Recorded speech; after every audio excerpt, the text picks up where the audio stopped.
Hello, welcome to the Always Be Comedy podcast. Our guest is a true icon of stand-up comedy. But I tell you what, Timo, Yes, he's bud. not he's not really gigging. It's the great it is the legend Ian Moore.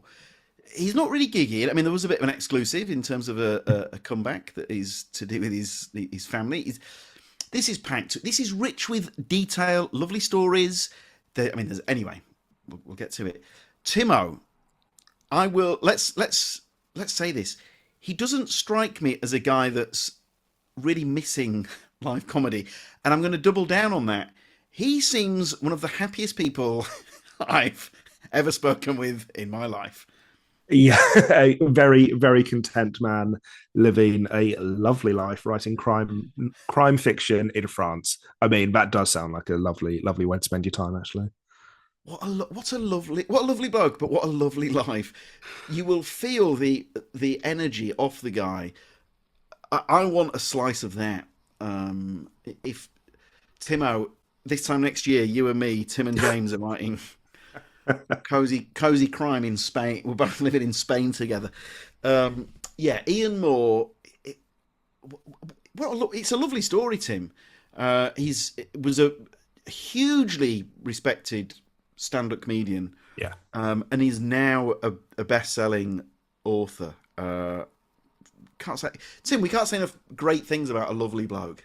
yeah. His pre authorship life, he was a proper circuit veteran. That just like he'd be all the big places, smashing it, and now yeah, like proper author royalty, Times bestseller lists, the like.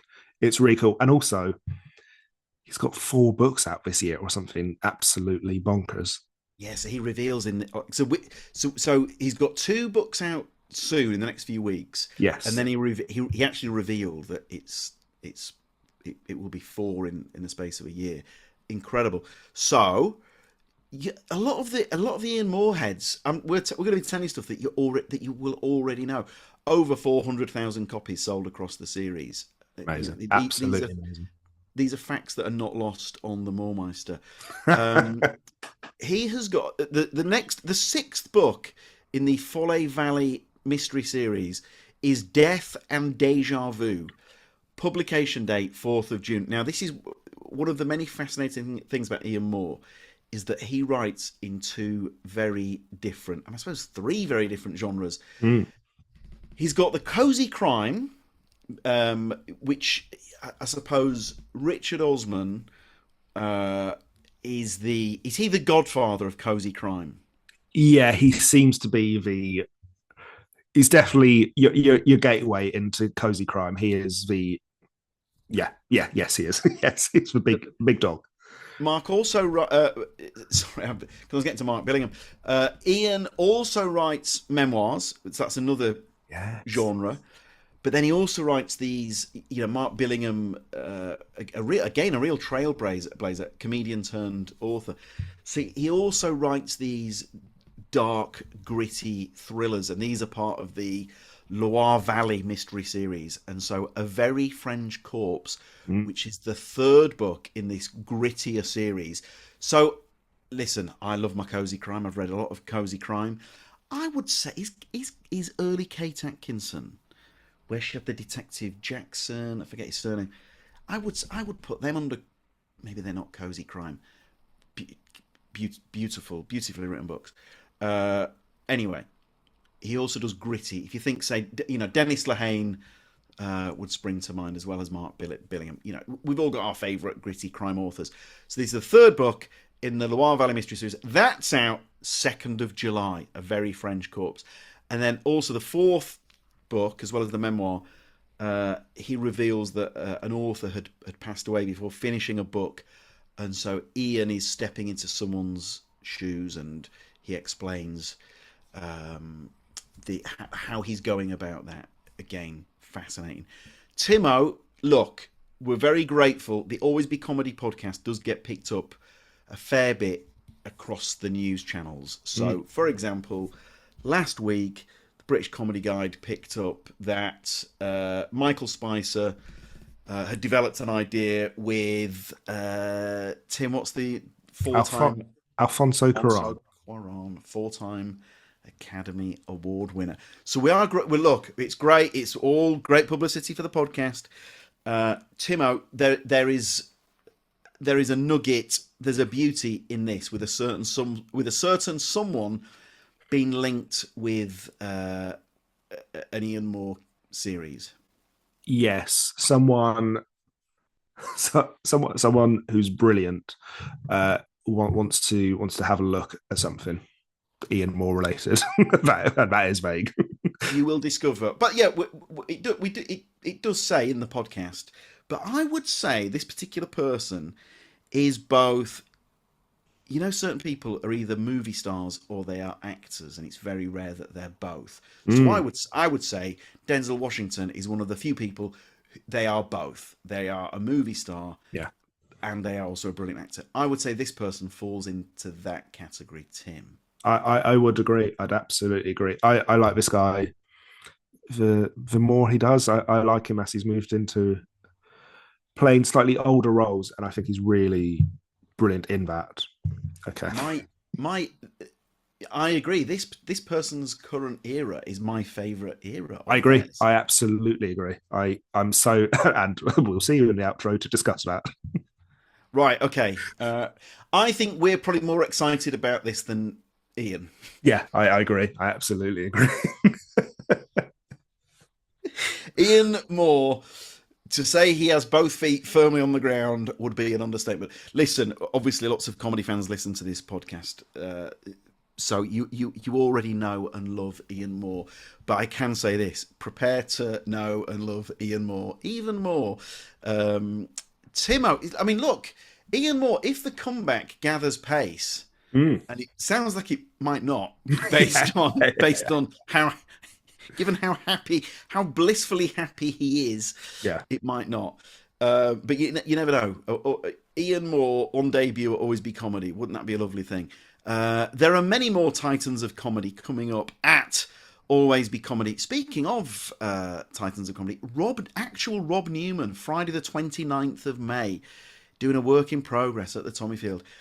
Michelle Wolf, Sunday. I don't know why I've said that one. It's sold out. But if there are returns, Sunday the 31st of May. Flo and Joan, work in progress. Wednesday the 3rd of June. Fern Brady, Tim, Thursday the 11th of June at Chelsea, along with the great Rachel Galvo. We were raving about Galvo to Nish Kumar at Comedians Football on Tuesday, Tim. Oh, lovely. Yeah, very nice. I don't think he's gigged for it yet, but we'll make it happen one day. Hassan Al Habib and Jacob Hawley, Thursday the 11th of June. For these and many more, please visit alwaysbecomedy.com. Ian Moore was no stranger to Banana Cabaret, so he's no stranger to the Bedford. We've added some more Bedford shows.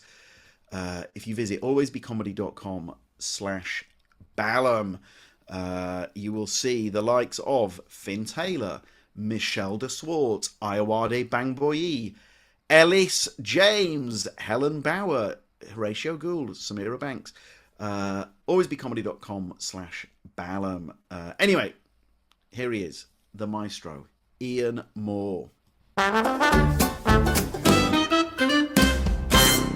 Right, Ian, straight into it. Ian, the last time I saw you was you did Matt Ford's Unspun on Dave. 10 years ago. Was it honestly? Yeah, because I was on doing something about Brexit, and it was so it would have been autumn 2016. Jesus Christ! I don't know it's because of lockdown or what, but my concepts of how long things ago. Me too. All over the place. The only reason I know that it was 10 years ago, not just because of Brexit, but because I still get abuse for it on YouTube. So I'm always aware that it's still there from that date. That's wild. It is. Oh, notification! Oh, for God's sake! Yeah, here you go. Why don't you go back to where you came from? Well, I am. I'm in France. Thanks. How long have you been in France now, then? 20 years. No way. 21 years. 21 years. 2005 I moved over. January 2005, I set fire to my career and, and moved out to France. Well, hang on. So your agent said something like, "It's what you're doing. You're setting fire to your career." Yes. But it was. I mean, it was. I mean, given we're here to chat about two new books coming out this summer, it's turned out great. It's safe to say. Oh, absolutely. Absolutely no regrets at all. It was never. The thing about comedy was I'd been to Edinburgh a couple of times, not doing one man shows. The first time I went up was in '97, and I was barely doing full spots at clubs, and they threw me straight into late and live. And I rang my agent up after that and just said, "It's clear I have no aptitude for this at all, and I'm giving up." And he talked me round. And then I went back a couple of years later and did an off the curb showcase with Caroline Quinlan and Catherine Tate, and just didn't enjoy it. Just didn't enjoy Edinburgh at all. I just disliked how competitive it was. I disliked the fact that I was in.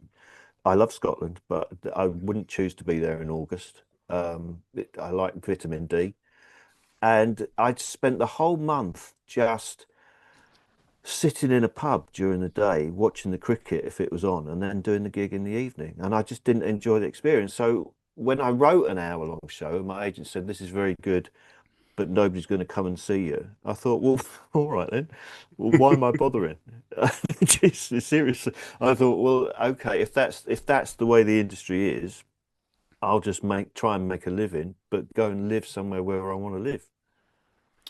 So how do you do it now? Are you still obviously the book? I mean, the books. That's strength to strength, and then you still commuting back at weekends to do the store No, and the I like. don't. I stopped doing. I mean, COVID stopped all that. Really, it was time to because I mean, it was in theory, it's not that far, but when you're using budget airlines at the cheapest times of the day, and you're never going home after a gig for 15 years up until COVID. I never went home after a gig on a Saturday night, and that really got to me in the end. And physically, I've got rheumatoid arthritis now and have had for about 7 or 8 years, so that just makes travel impossible, really. I'd come over and I do the odd corporate. I come over for book tours, and I'm actually making the least called for showbiz return to stand up.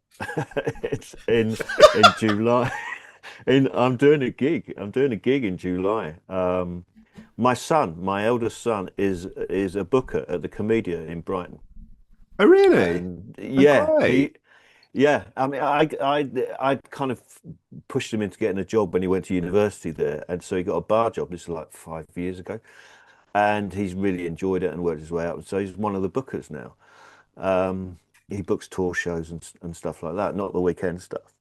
So he's he's emotionally blackmailed me into doing a gig for him on July the 12th for the Comedia in Brighton. So that should be interesting. Oh, that's superb. So Yeah, when's the last time you gigged before then? in a club setting. Yeah. I'll tell you, the last gig I did was in Harrogate, and that was 2 or 3 years ago, because I was actually doing a panel at the Harrogate the Crime Festival, Yeah. because the books I write are crime books, and I was doing a panel there. And I'd said to Toby Jones, who runs the Harrogate gig on a Saturday night, I said, "Look, I'll be in Harrogate. If anybody drops out, I'm just around the corner." And I didn't, it was I was kind of balancing two things, because I didn't feel yet that I belonged in the sort of crime writing world. So I was kind of hedging my bets that mates were around the corner, and that this job I thought I could do was still there. And then somebody did drop out. So I went and did the middle spot on the Saturday night in Harrogate, in the lovely theatre there. I had a lovely, lovely time doing the gig, and just thought, this is perfect. The two worlds have mixed, so I can now move on happily, Oh, that's until my nice. son got involved. If your son's a booker, who are his favourites? Are your sensibilities similar?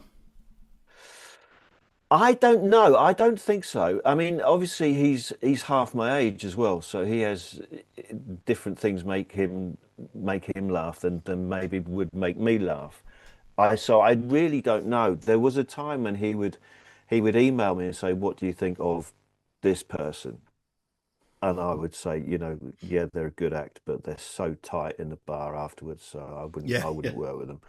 Or and then he started emailing more and more names, and almost every time I replied, it was, do you know what? I don't know these people. I've never, and they may be great, but I don't know these people. So he Sure. stopped doing that. Is it safe to say, I am blowing smoke here, but I've heard this. Mark Billingham has gone from comedy to Yeah, books, obviously.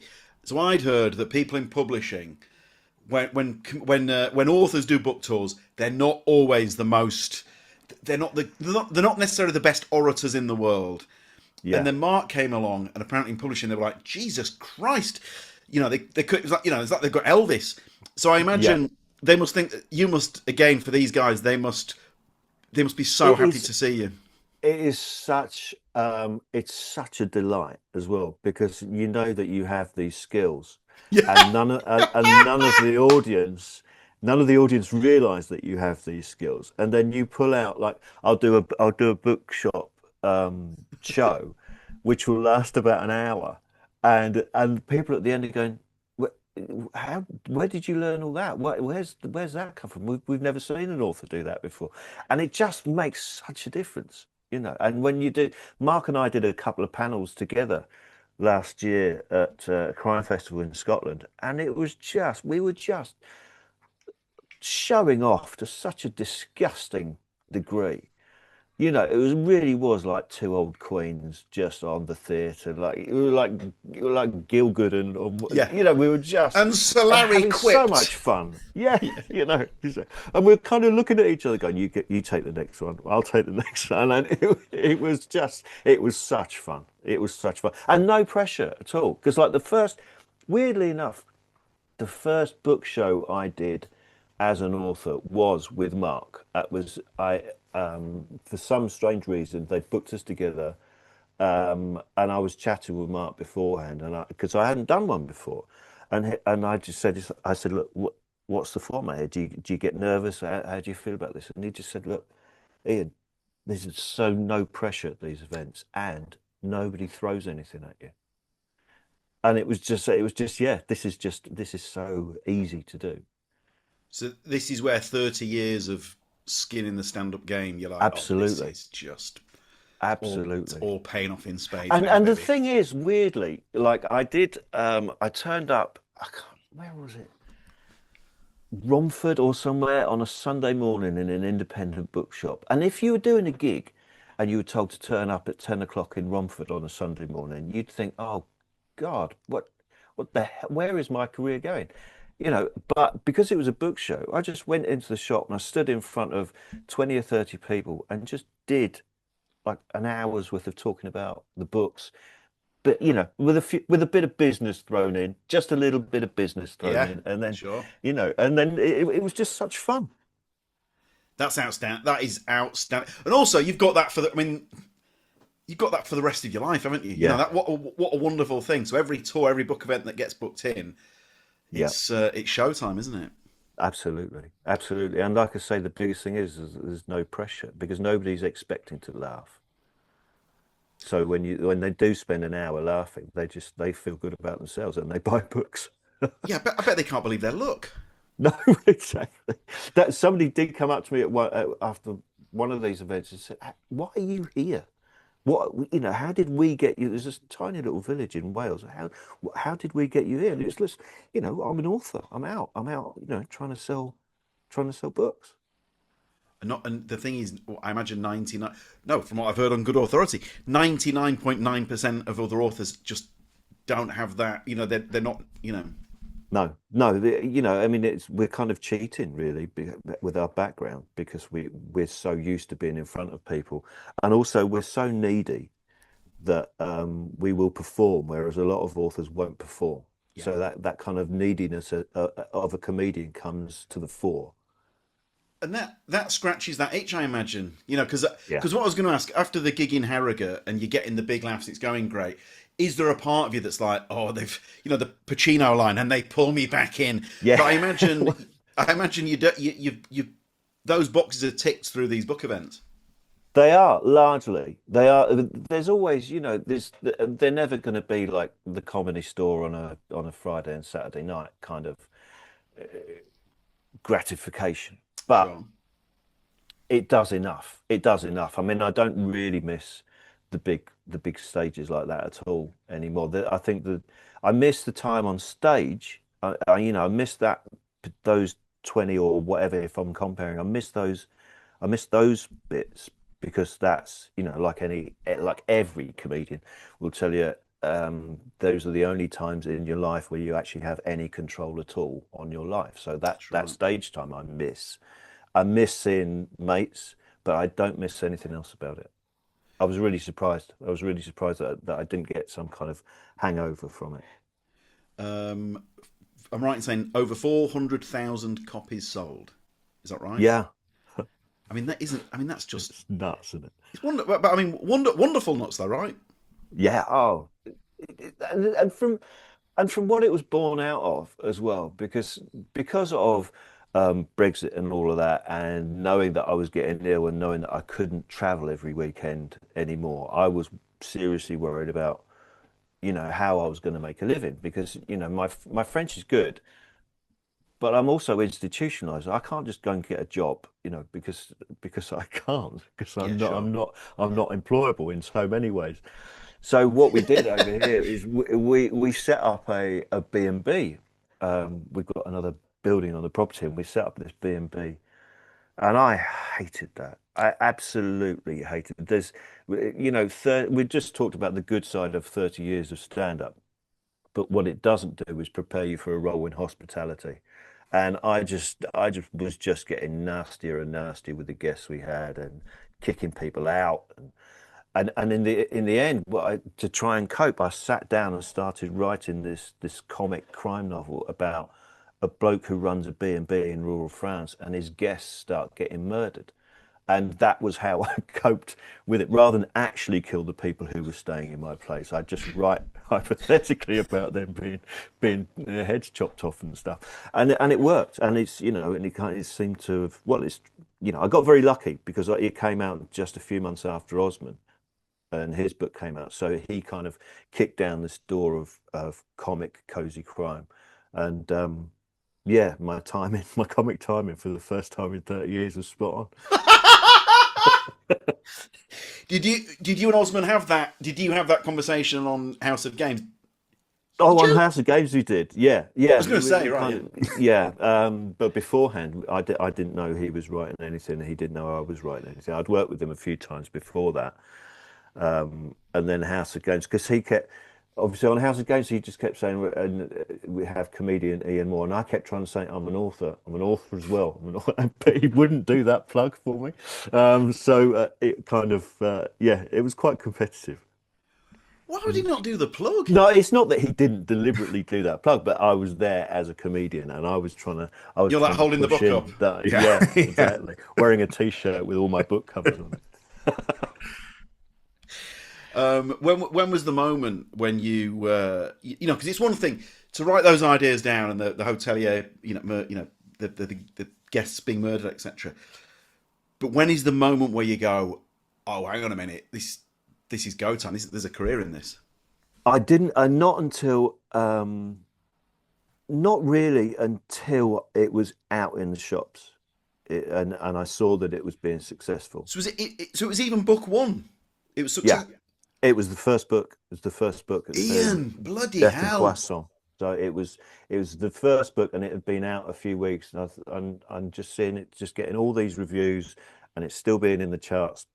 And then it was in. I get, this is where again I got lucky with House of Games, is that the program I recorded was then broadcast just around the time that the paperback came out. Right. So that got me into the Times bestsellers list in the top 10. So, again, thanks to Richard, that it's really, he's given me a massive boost. Have you ever had that chat since where you've gone, God, thanks for blowing the doors Oh, off I've of told me? him many times. Yeah, Yeah. told him many times. And Richard, being Richard, is very, very kind of, well, it's good to see He does this quote about the tide rising, so all ships That's rise at the right. same time, kind of thing. And he's a genuinely lovely man, so it's I'm very grateful to him. He does have a real track record of championing. He's very good at Mm. championing stuff, isn't he? Yeah, yeah, yeah. The thing about TV and radio, and where I've worked with him before, you meet so many people who are not genuine, that they have this kind of persona.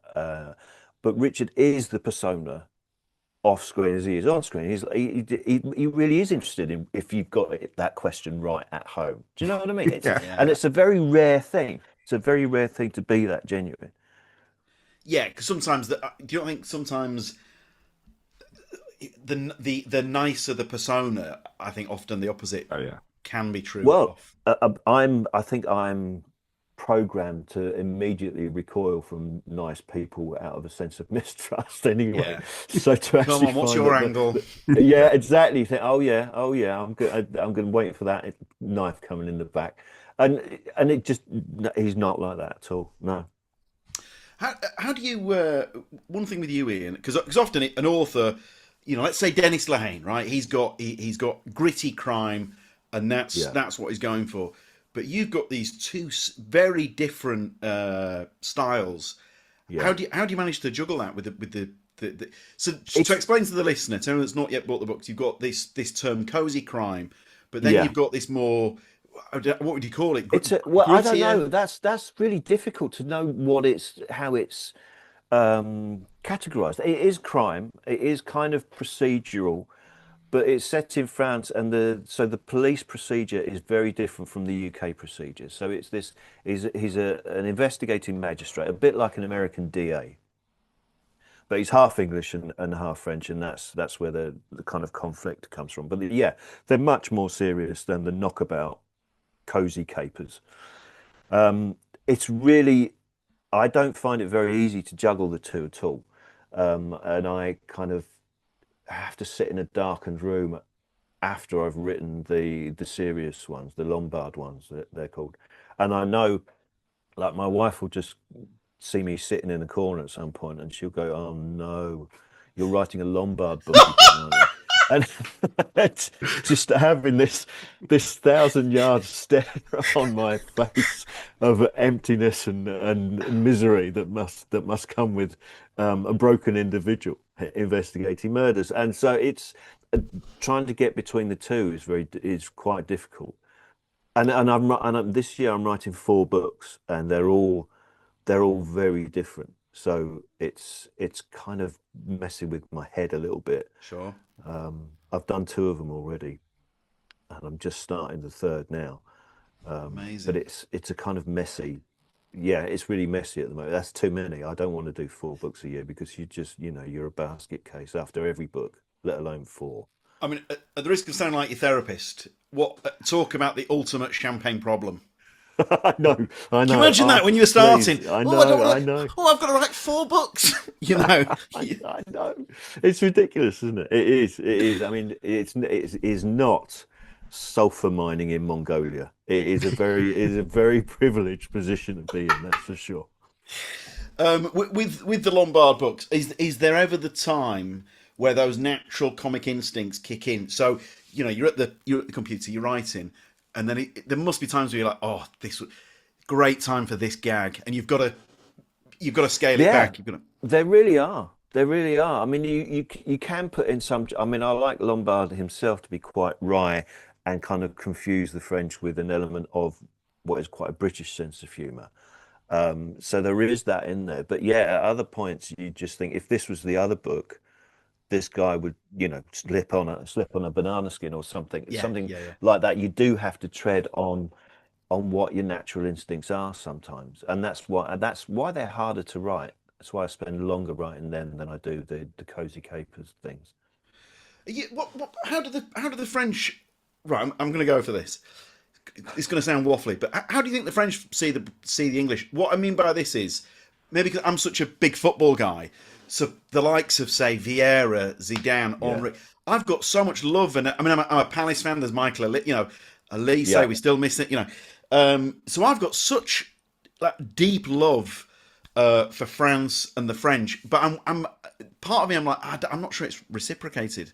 What's Do you your know take? what? That I think um, that's a very English way of looking at it, because I think the English are, uh, I think we have a tendency to overthink as a Oh, mate, nation. you're You talking to the know, king. exactly, and I do it all the time as well. But the truth about the French is that they don't think about the English at all. Oh, That's the that is bottom line. delicious. They they That's they just perfect. don't. You know, they're just we're not on their radar. We're just they have no. We're constantly worrying about the French. Oh, they don't like us. They don't. And they're just standing there going, "Sorry, who are you? Have we met?" You know, it really isn't an obsession with them the way that it is with the English at all. What's is that? Is that just the French mindset? I take it. It is completely French mindset. The French, bless them. I can say this because I'm now French. I've got French Sure. nationality and Yeah. citizenship, but they are very self-obsessed, and very incredibly arrogant is probably too strong a word. In certain cases, it's certainly around Paris. I think there's an element of arrogance, but the French are so confident in what they have, and their history and their their culture, their food culture, their landscape, their beaches, their mountains, the Tour de France, all of that. It just leads into a sort of confidence that they have. They're going, well, we're French. What's your problem? Don't you want to be us? And in the end, yeah, I said yes. The way you put that, I'm thinking. I'm like, yeah, I think that. Yeah, I think I do. Yeah, I mean, it yeah, I wasn't do. easy. It wasn't. They put you through a right ringer to become French. I had armed police turn up at the house, because when you start the application, you have to do a French test first, which is always going to be, at that point, it was going to be quite hard. We were sitting down, my wife and I were sitting down to do the application form for the language test, and she said, "Should we put you down as a mute so I can get through it?" But I had armed police turn up at the house to check if it was me actually making the application. Literally just walked in, didn't knock on the door, just walked in the front room. And I'm sitting there in the front room, and my eldest son's there, and one of his mates are there as well. And they come in with their guns, and they sit at the table and start questioning me. And Samuel, my eldest son, his mate just could not believe what was going on. And after they'd gone, he said, "What do you do for a living? We know you go away every weekend, but what do you do?" And it's like they thought I was some kind of assassin, Yeah, yeah, yeah. And I was put in a police cell and interviewed in a police cell as well. And at the end of this interview, the woman said, the policewoman said, "Yeah, fine, don't worry, I'll recommend you for French citizenship, but you won't get it." She said, "You What? won't get it." And I was like, what? Why? You've just said everything's fine. She said, "Yeah, this is France. Nobody gets anything the first time they apply for it."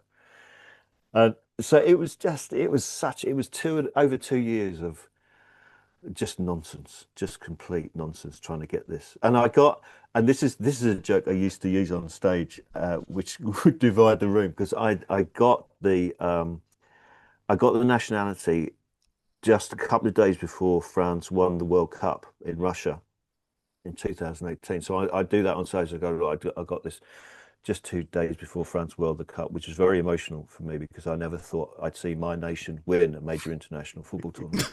And the, the abuse I used to get, largely good-natured abuse, but abuse nonetheless. So if France play England at football, are you rooting for the French? I only to wind the kids up, because they're all French, but they support England. So I feel I have to support France. But deep down, it's your instinct, isn't it? It's your instinct reaction. So if England score a goal, I'm up and going, "Hey, England scored a goal." You can't control that.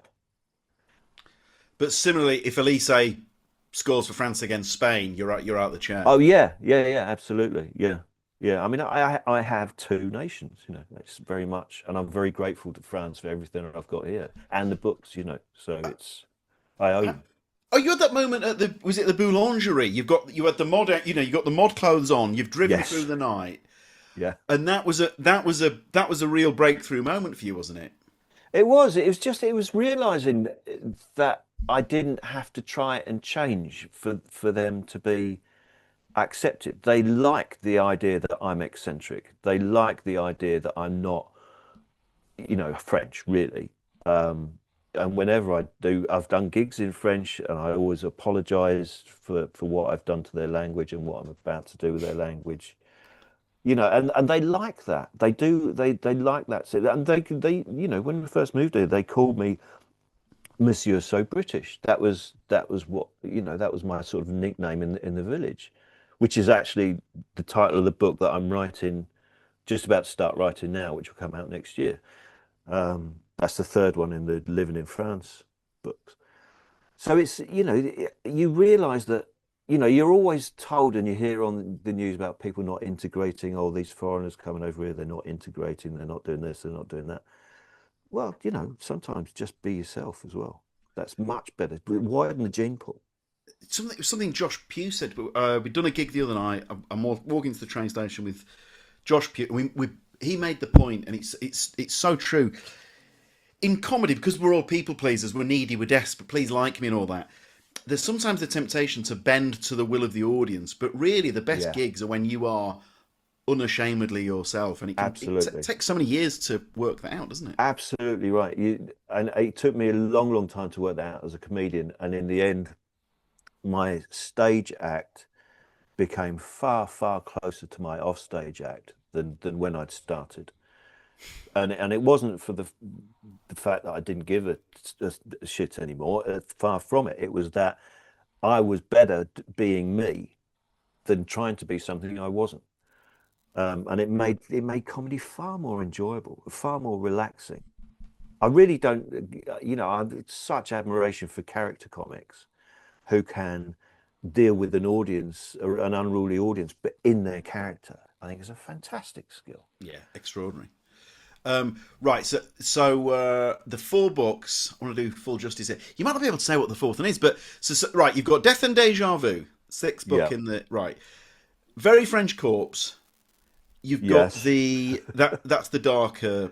Yeah, that's the third one in the Lombard series. Yeah, you've got Monsieur So British that's out next year, and then what's the 4th one?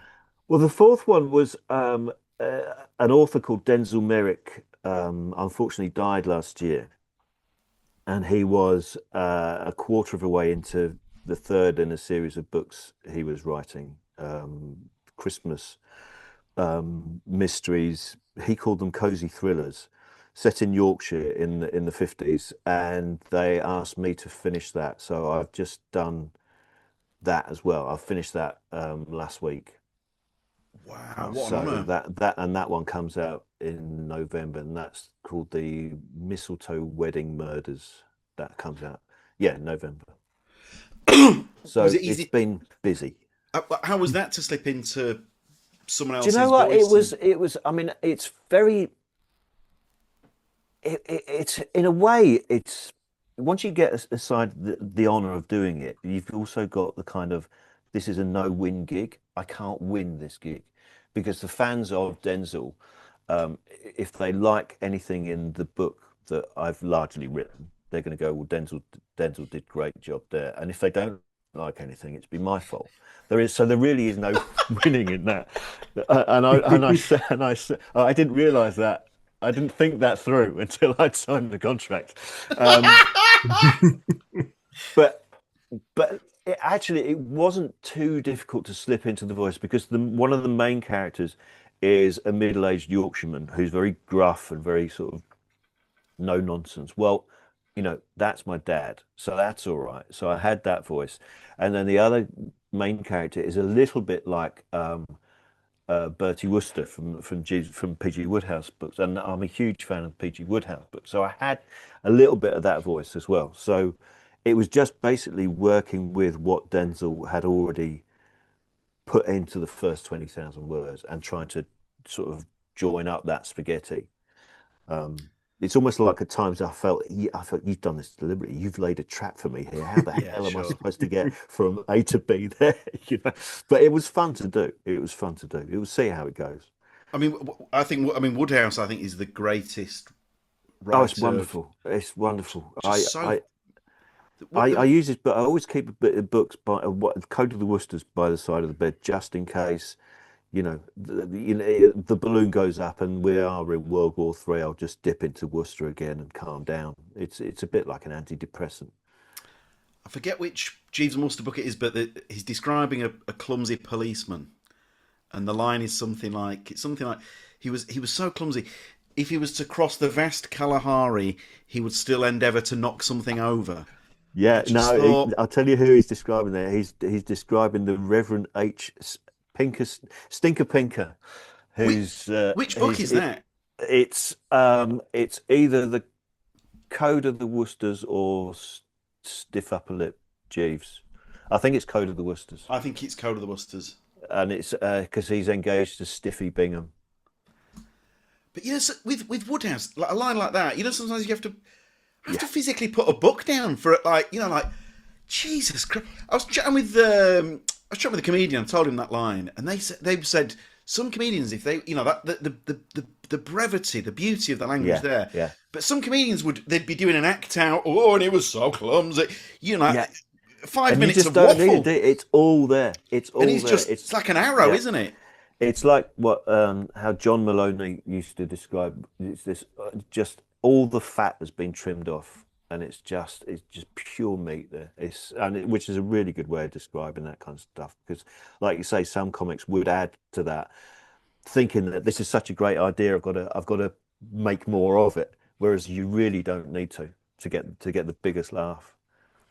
Before we get to the format bit, I know some of your stuff has been optioned. Is there any news on that? There must be times where you're in your mind fan casting, oh, such and such would be perfect. Must happen all the time. But It's a bizarre game because it's having been a comic for so long and having sort of had over the course of 30 years sort of half promises that never actually materialize. You never take anything too seriously unless it's really happened, unless it's actually concrete. So so yes, true. the cozy crimes have been optioned, and we have regular discussions with the producer. Whether it'll come off, I don't know. I mean, initially I wrote the main character Richard, with Hugh Bonneville in mind. That he was my idea for Richard. And Richard, like I say, is loosely based on me because of the B&B side of things. So my wife hates the books, by the way, because she just, I gave her the first book to read way before it's published. And obviously it's about this English bloke in France. He's running a B&B, but his marriage is broken up, and this very exotic French woman sort of lands in his lap. And my wife read this, and she just said, "This is just your bloody fantasy, isn't it?" So she refuses to read the books anymore and hates Richard, the main character, until the producer got in touch with me and said Jude Law is interested in reading the script for Richard, right? And so my wife's going, "Oh right, oh really? Maybe there's another side to this character that I haven't seen." I don't, all of these things. You just take every single time you hear something, you just take it with a pinch of salt until it's up there or being made. I just, it's a game. There's a TV producer I know, Duncan Gray, and he said to me years ago, in this world, Yeah, believe it when you're actually watching it on the yeah, screen. exactly. You know, Exactly. You just can't, you can't get carried away. Like I say, we've all been in comedy for so long that you get these conversations constantly. people looking you in the And if eye. you believed every single one, you'd go mad. You'd go absolutely mad, um, and bitter. And there's no future in that at all. Um, that said, of all the people in acting, Jude Law's having this career renaissance, isn't he? I mean, Yes, that would yes. be. Well, it would certainly greenlight the project, as I believe the television people say. Yeah, obviously, it would be enormous. I mean, it wouldn't, I don't think, in any way fit the character, but I'm not going to argue with it. He's a brilliant. I mean, he's a brilliant He is actor. a brilliant actor. He is a brilliant actor, You but can't he's pick. Well, I mean, way, he's way better looking than I imagined Richard to be in my wildest writing fantasies. But your yeah, but wife's he like, is well, like such a good actor. your wife's like, well, let him at least read for the Yeah, part. You know, yeah, come on, let him, give him a go. Give the lad a go. I think he's got something. So you're curating your dream gig. Do you Yeah. ever have any pre-gig rituals? I never know, other than pacing non-stop and absolutely unable to sit down. I cannot sit down in the dressing room at all, or even wherever we are, at the back of the room if there's no dressing room. Cannot sit down. I'm pacing constantly. Um, and that was really the only ritual I ever. I'd have a beer or two, maybe. Nothing excessive, obviously. I only ever did one gig drunk, and that's because I wasn't supposed to be doing the gig. My wife and I turned up at the Comedy Store one night. She'd come up. I'd been doing a run of gigs at Christmas. We went out for a meal in Chinatown, and then I said, "Let's just go down the store and see Don." And but I was already, a bottle and a half into the rosé by then. And we're sitting with Don at the table, and Simon, the show manager, comes up to me and said, Catherine Ryan's not turned up. She's not going to get here, so we need a closing act. And I'm like, mate, I can barely stand up. And and they put me on anyway. And I don't remember much about it. I got through it. I remember having an argument with a member of the audience about Top Gun. I've no idea why. Um, but so I don't know. That was the only time. But I'd always have a couple of drinks just to calm myself down before I worked. And also later in my career, I'd listen to show tunes. Nice. I am what I am, and things like that. Nothing. Well, I think when you start off as a comic, you can get carried away with a kind of gladiatorial aspect of it, and you start listening to punchy music and Oasis. I always remember Mike Wilmot said to me once, if you ever see a comedian in a dressing room doing the boxing, doing the shadow boxing, it means they're shit. And I always kind of took that to heart. So yeah, I started listening to show tunes and stuff like that towards the end. Dana Carvey listens to I have to admit it's getting better. The Beatles song, Right. just because it's such a Excellent. silly song, so it Yeah. puts him in like the playful headspace. Absolutely, absolutely. I would listen to things like My Fair Lady or La Cage aux Folles, I Am What I Am, and just Superb. and quite in a way, just kind of camp it up when I was comparing, certainly, just camp it up a bit. 100%. Mike Wilmot is he's a very wise man. There's that line of his that I think Off the Curb really like. The thing about when people become famous, one of two things happen. I think this is a Mike Wilmot, Right. and it's something like they become the C word for 9 months, something like that. Yeah. And then so this is the bit, either one of two things. So they become the C word for 9 months, and then after those 9 months or whatever period he said, they either are a C word forever. They've gone. Yeah. They've lost the plot, or they do this. They go, Jesus Christ! I am so sorry about the past few months. I don't know what happened. I'm through it now. It won't happen again. I'm really sorry. And there is something in that, isn't there? Absolutely. Absolutely. You can see when they're gone. I can't remember. I remember there's a story, Ross Noble. I won't say who the act was, but this act was given. It was fairly new at the time, but given it a bit large than he really had been a few weeks before. And Ross just turned around and went, I see a change in you, young Skywalker. Like that. It was beautiful. It was so beautifully done. Oh, I wouldn't recover from that. No, no. I think the lad did. Very good, very good. Who would MC? This is really difficult one. I'm going to go for one of my oldest mates, Paul Thorne, because he's Lovely. such an underrated MC and Yeah. so about as quick as anybody is on the circuit in dealing with the audience and sets up a warm atmosphere in his kind of divide and conquer way that he has.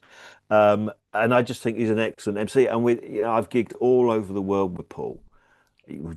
India and Dubai and Germany and France. We've been all over the place, just me and him, and just had good fun. I remember years ago, it's kind of maybe 20 years ago, I started wearing because I was full on mod when I was on stage at that point. Yeah. And I had this white kind of officers and a gentleman, white US naval tunic that I wore. And I never mentioned being a mod on stage or anything like that. This is who I am.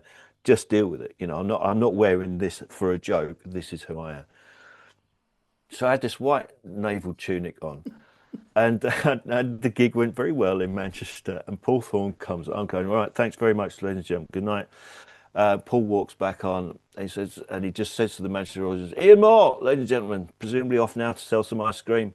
And the whole cool kind of image that I had been trying to maintain for the last 25 minutes just was dust around my feet. And, and it was just superbly done. He's such a natural and a brilliant MC for that. Superb, brilliant. Who would open? I've got.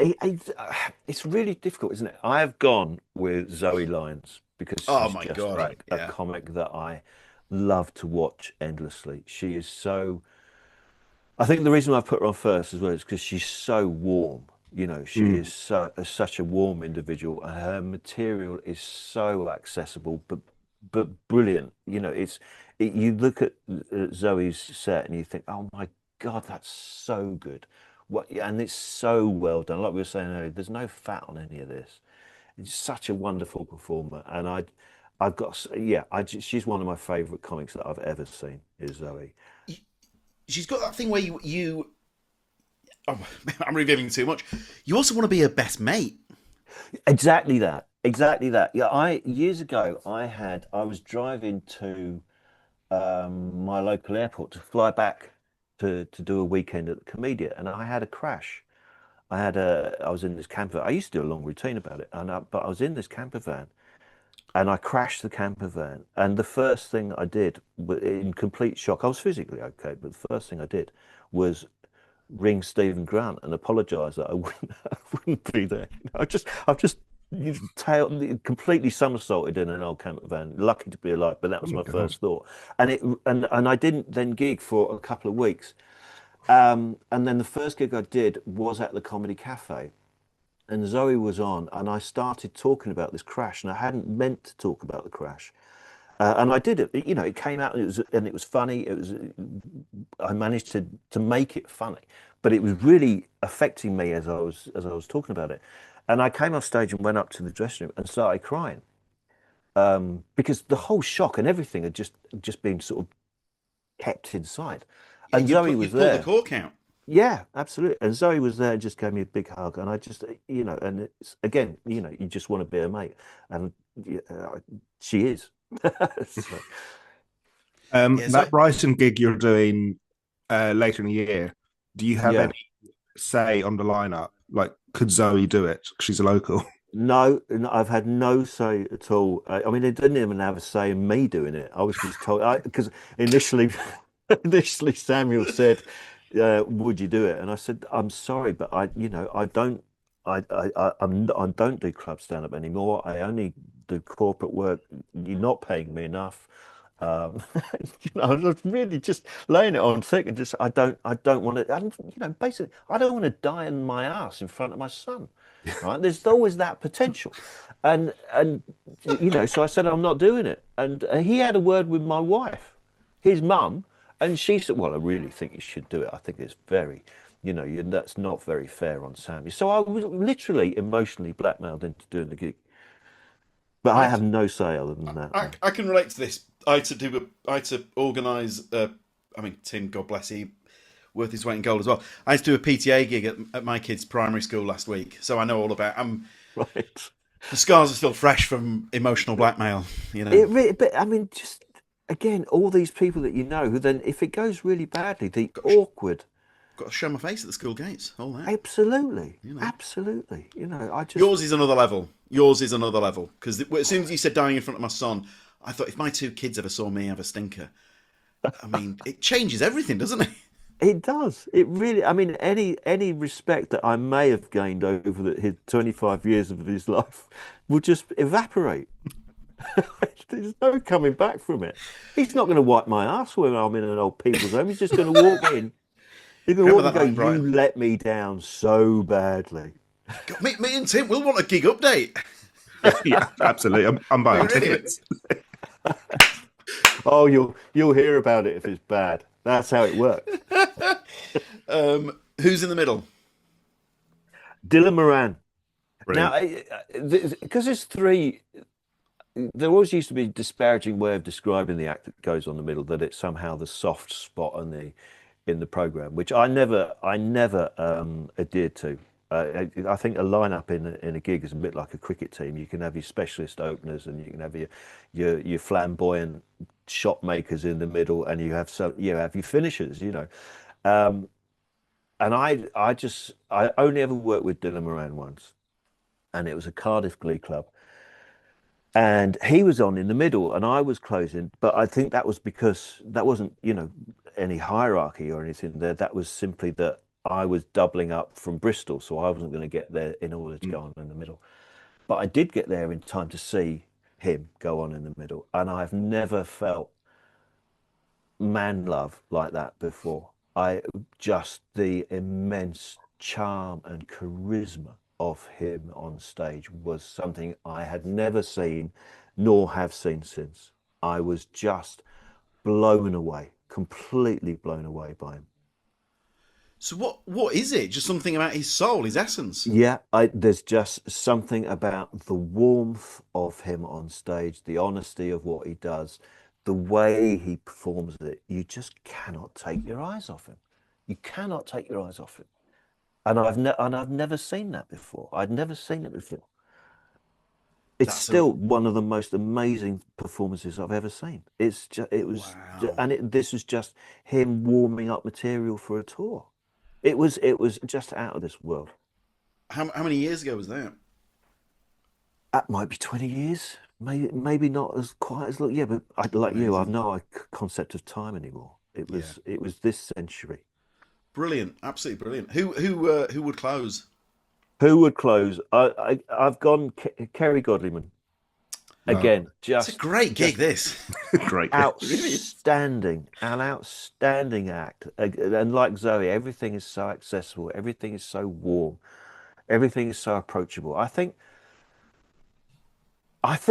for so much of my let's say for the first 10 years of being a stand-up, so let's say 97 to 2007, it was so white male dominated, and that we were so many of us approaching the same things, but maybe hopefully from a slightly different angle. That's what you were hoping for. So I think when people like Zoe and Kerry are just so immensely watchable, because not just because they are, but because I'm so bored of the white middle class stand up that I was and my Yeah. mates were. Um, but Kerry is she's such a she's just a great act. And I remember we were up the creek, and she was comparing and I was closing, and this is the old up the creek where you sort of stood in the alcove of the bar before you went on, and I was getting some attention from some ladies, and and I was trying to deal with all this, and then I went on and had a really good gig, and then wanted to hide from these women. I'm a married man, have been for 30 odd years, and or however long it is, I should find out. And I just and we were just in the dressing room afterwards, and I said, I said to Kerry, I've got to sneak out the back. There's some women downstairs. I can't go back downstairs. So I kicked open the fire exit door to go out the back of up the creek. And I just remember, as I'm legging it along the alleyway, I just remember hearing Kerry scream from the fire exit door, "You effing coward!" And I was just running away into the Greenwich night, cowarding my way out of any situations that I wasn't brave enough to handle. But she's just a great act. I just love watching Kerry. That did not go the way I was expecting. She's one of So those acts as well, because when you're scrolling through Instagram or whatever, Facebook, whatever, and there are acts who's, there's some stage work or whatever. yeah, She's one of those that you always you stop and just, I'm going to watch this. yeah. Most others you just scroll past, but Kerry you just don't.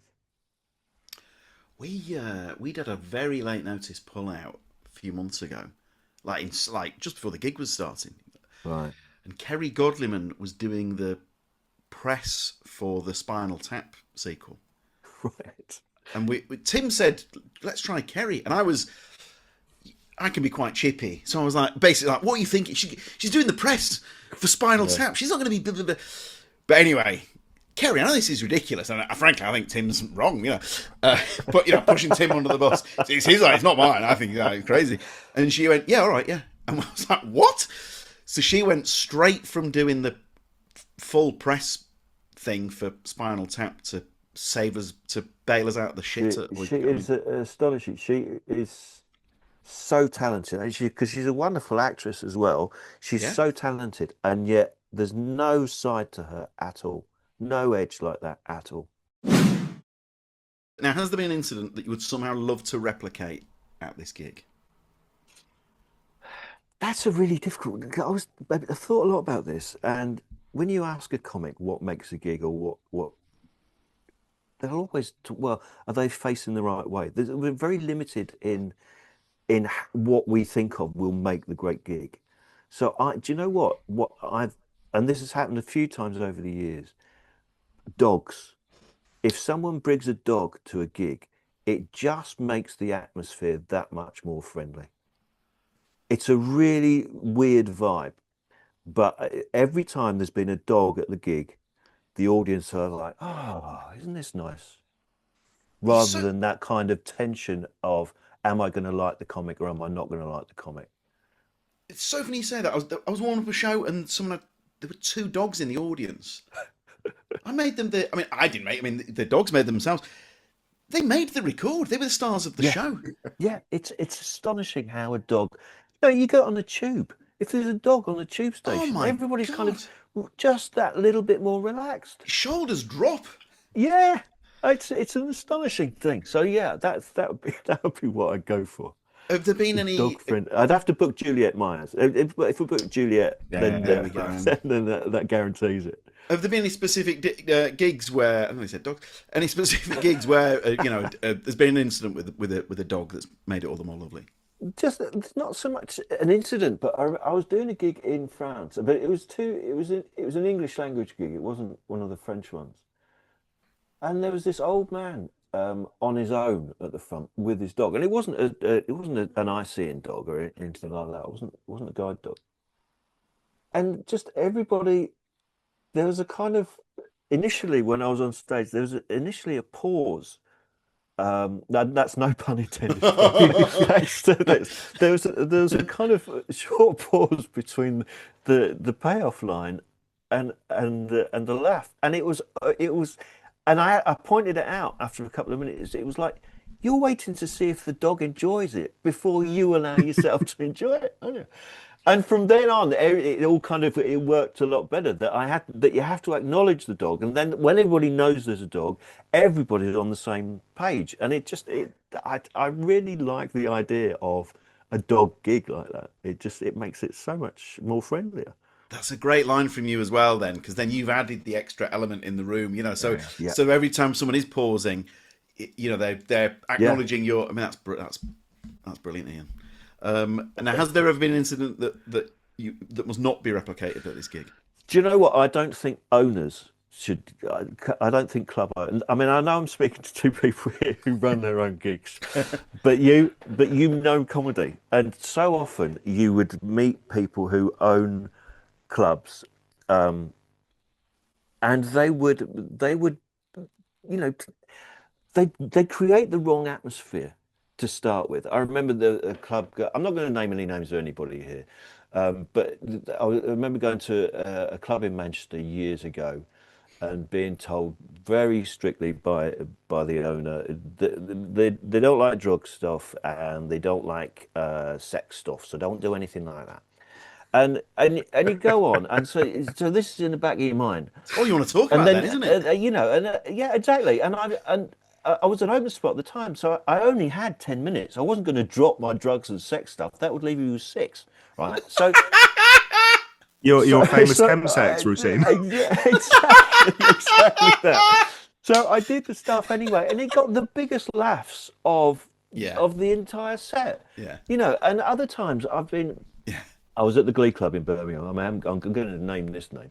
I was with Alistair, who I love dearly. Okay, and had known him for a long time. And I was closing the Glee Club on Saturday night in Birmingham, and Alistair's just sitting there in the way he does in the dressing room. He says, "You know, the new popcorn machine behind the bar's making more money than you are tonight." And I went, "Oh, really? Well, get the fucking popcorn machine up to close then." And just don't allow owners in the dressing room, the green room, or whatever, because it genuinely doesn't work half the time. So what's you know what? This is because they're not. This is a Sarah Pascoe term. They're not comedian whisperers. No, exactly, and not in the case of Alistair. This is I wouldn't regard him as this, but a lot of club owners I've met over the years don't actually like comedians. They don't understand them. So they're doing a job they don't understand, but they're making their money. And so they try to be funny with the Oh comics. And it doesn't work. no, You do your job, we'll do ours, yeah, but don't try and don't bants with me. Don't try and don't compare me to unfavorably to a popcorn machine no, just as I'm about to go on in front of no. 300 people on a Saturday night. So I'd keep owners out of the dressing room. I remember there was a gig in Sussex, and the owner was trying to do bounce with an act. I know they upset them. They upset them so much because they think they're being funny, not Yeah, knowing that comedians are like the most sensitive people in the universe. absolutely. And he tried to Absolutely. get like a playful dig in. Oh god! I mean, the person who was is like profoundly successful. But I mean, they could have burst into Really. tears. Yeah. Yeah. I don't understand it. The guy used to run Jesters in Bristol. Um, I can't remember his name. uh, you know, What are he you doing? clearly didn't It's not. like comics. He just didn't like them as people. So why are you Why doing this? do Stay that? away. Do Yeah, something yeah, else. You know. yeah. Absolutely, absolutely. The old cliche about but if you do something that you love, you never work a day in your life and all of that. Yeah, But yeah. if you're doing a thing where you don't actually like the people who you're employing, what? And the thing is, there's also that thing where they've invested in you financially kind of thing, but they still don't like or understand what you do, which makes the relationship even harder. So don't try and have the relationship. Don't try and do it. Don't give pep talks. Don't do anything like that. Just Giving a pep talk. Oh my god. Final question: how do you unwind after a gig? that is it was always the same. I'd have a few beers with whoever was on with, because so like I said, 'cause I was never able to go home. Yeah. I was never, in fact, the only gig in the last 20 years I've been able to drive home from was that one with the dog, because that was in the Dordogne. So that was, maybe that's why I have such fond memories of it. Um, so my post gig ritual was just the most depressing. Like if it was the Comedy Store and you finished on the Saturday night, right? You're the only person left in the dressing room because all the other acts have gone home. There's no way they want to stay past 2 o'clock. I'm waiting for a taxi to the airport or to the Eurostar or whatever. So I go back to the hotel with a bottle of wine, put on some sad songs, and have an out-of-date sandwich from Waitrose or something. And that would be the misery of my post-gig routine. And I tried to change it up every now and then. Like if I was working in London and I was finishing time, I'd get the overnight bus from Victoria to Paris, which which would take like 14 hours or something. Just ridiculous, a ridiculous conceit. Just because I felt like I had to keep moving. You Sure. see what I mean? So that I Yeah, I was do. moving in the right direction. Yeah. And I must have looked a right sight on the back of these buses because I would just go straight to the back and I'd still be wearing what I would have worn on stage. So Yeah. like an Edwardian frock coat and matching waistcoat or something. And I'd just sit at the back in the centre of the aisle, just drinking loads and loads of Marks and Spencer's pina coladas. I must just have looked just an absolute wrong un trying to get out of the country. Yeah. So that would have been my post gig routine, effectively. Well, look, when Jude Law's accepting that Academy Award, we can all agree it's all turned out well. Yeah, if he's a proper method actor, he's got to get the overnight bus from Victoria Coach Station to Paris. Perfect, Ian. That was just fantastic. Thank you so much. Thank you both. Well very done much. with everything, dude. Just incredible. Cheers. Thanks very much to you That both. was great, It Ian. a lot Thank of you fun. very much. Big thanks to Ian Moore. I'm going to say it again, Tim. What a lovely fella. What a wonderful, wonderful man. Very, very grateful to him. I thought he was a delight, and the work he put into the pod did not go unnoticed. Can we just say that we loved him so much that we emailed the people who made it happen to basically say, A, please pass on our thanks for the amount of work that he did, but also B, what a thoroughly lovely bloke. Yeah, wonderful. It was like writing a thank you letter. When did your mum make you do that when you were a kid? Oh, yeah, absolutely. Yeah, raised right. Raised right, but I probably shouldn't have written them with such simmering resentment. Our thank you notes, thank you letters, even still a thing in this day and age. They are, but it's that thing of you're sort of, well, they are in the Gill house, but you are, right. And I was the same when I was their age. You are sort of almost on your knees pleading with them to write the thank you letter. Yeah. Oh God, absolutely. Yeah. my heart and soul didn't necessarily go into every thank you letter I wrote. For example, I'm going to show my age. I want, if I was 7 or 8 and I'm being told to write a thank you letter, I want to watch the A-Team. I don't want to. Yeah. All right, fine, I'll do it. Yeah. If I could turn back time, I'd have put a bit more oomph into a thank you letter. There you go. We know now. We know now. Oh, if I'd known then what I know now. Timo, your favourite Ian Moore memory? I mean, it's one of those tricky ones because we've not met. You have met. I'm sorry, you have met. Well, no, I think his was done.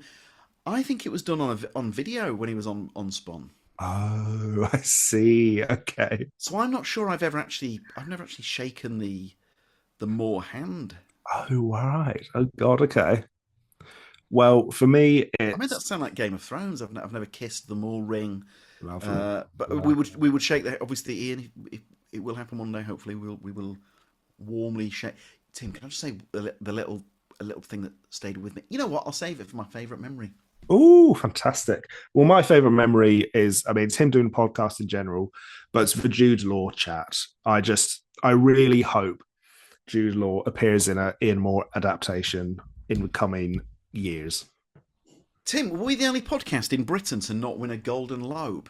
No, don't worry. It's actually very, very few. Some did, some friends did. Good on them. I feel like all my friends won one. Well, Glenn and Pierre appeared to win 3. One for Bipod, some for Bipod, some for Button Boys with Sarah Keogh as well. So yeah, good stuff. I'm sure I saw Tom Davis holding 2 up like actual ears. Really? Wow. Okay. Well done, everyone. Well done. Absolutely delighted for you. Right, Timo, you know what's coming. Your favourite Jude Law performance? This is, I'd say, borderline niche. This came out in 2020, and it's a film by Sean Durkin called The Nest, and it's great. It's really brilliant. It's just about a very wealthy family, about dysfunctional. It's one of those sort of classic dysfunctional rich family films. Carrie Coon's in it. It's great. It's really brilliant. And I don't think I was that aware of Jude Law before. And I was like, oh, wow, he is for real deal. When I used to go to the cinema, I've talked about this before, when I was single, I used to go to the cinema a million times a week. And there's a run of his movies that I saw all of them at the cinema. Yes, please. 2001, peak singledom here. AI, Artificial Intelligence, Road to Perdition, Cold Mountain, I Heart Huckabees, Alfie, Closer, The Aviator. So that is 1, 2, 3, 4, 5, 6, 7 of his films in consecutive order I saw at the cinema. Wow. That's mad. With love to Jude Law, it's a real roller coaster critically on that random list. Well, I think he's terrific in AI, but that is a film that I enjoyed and I've not seen since. Yeah.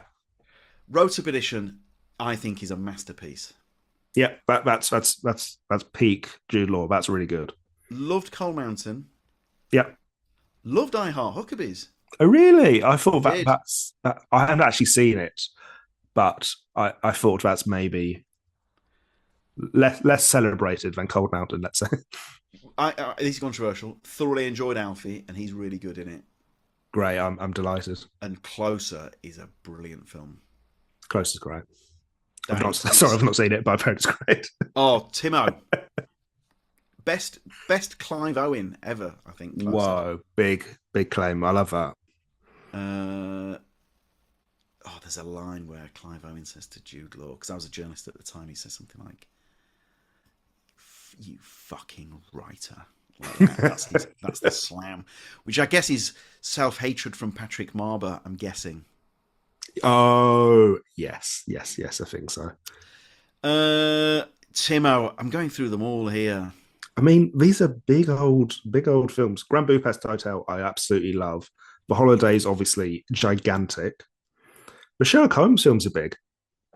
God, he's been in some... He's done a lot. He's been in some big shows, hasn't he? He's been in Hugo. He's been in... Not everyone loves it. I really like the Lemony Snicket film with Jim Carrey. I think it's fun. I think it's fun stuff. I watched Star Wars Skeleton Crew with my kids, and he is fantastic in that. That's great. We love Jude Law. We love Jude Law. That's a classic late era Jude Law performance because his charisma is off the charts. I like that show. I know it wasn't for everyone, but I thought he was really good in it as well. So I won't spoil it, but he is. Is he a good guy or is he not? And you're sort of working it out through the show. You know what? If you like your Star Wars, and if you like Star Wars, you want to get your kids into Star Wars, which I think was probably some of the thinking behind that show. I'd go for it. So Tim, yours is The Nest. Yeah, by Sean Durkin. I think it's really great. I think mine might be Closer. Brilliant, fantastic. My favourite movie of his is Road to Perdition. Okay. But performance is probably Closer. Gosh. Well done, Jude, on still having a phenomenal career. Well, hey, there's still chance for that best performance yet. And it could be in an Ian Moore adaptation. We've started Black Rabbit as well, and that's great fun. Him and Jason Bateman. Great. Fantastic. God. So, Jude Law, if you're feeling down in the dumps, just listen to this podcast. We'll lift you right back up. Just listen to the podcast and then come on the podcast. And then imagine Jude Law on the Always Be Comedy podcast. I'd be dying to know. I'd be dying. He hasn't done loads of comedies, I'll say, but I'd be dying to know what his tastes are. I'd love to know. My favourite Ian Moore memory was the detail of him going down like Elvis Presley at book events because lots of authors aren't naturally great talkers. You know, they can be quite insular, quiet people. That's great. And then Ian Moore comes along and yeah, what a delight. Imagine going to your local bookshop and then Ian Moore basically doing an extended set. Brilliant. Yeah, fantastic. A great, great man, great comedian, a great writer. He's a guy. He's a great guy. What a great guy! Be sure to check out his books. We given his sales, we imagine a lot of you are already across them. But yeah, big thanks to Ian Moore. Big thanks to the people who made it happen. Really grateful. What a lovely guy. We will see you at a show soon. Lots of love. Huge and heartfelt thanks. Bye bye bye bye.